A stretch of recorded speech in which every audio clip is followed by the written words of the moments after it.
कडेगाव सभापतीपदासाठी डॉक्टर जितेश कदम यांचं नाव आघाडीवर. कडेगाव तालुक्यातील जिल्हा परिषद व पंचायत समिती निवडणुकीत काँग्रेसने ऐतिहासिक विजय मिळवत तालुक्याच्या राजकारणात आपले वर्चस्व सिद्ध केले. या पार्श्वभूमीवर येत्या 10 मार्च रोजी होणाऱ्या पंचायत समिती सभापती व उपसभापती निवडीकडे सर्वांचं लक्ष लागले.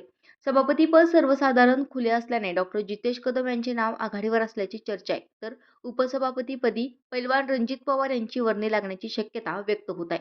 डॉक्टर विश्वजित कदम यांच्या नेतृत्वाखाली आणि काँग्रेस नेते शांताराम कदम यांच्या मार्गदर्शनाखाली काँग्रेसच्या उमेदवारांनी प्रभावी कामगिरी करत जिल्हा परिषदेच्या 4 व पंचायत समितीच्या 7 जागांवर विजय मिळवलाय.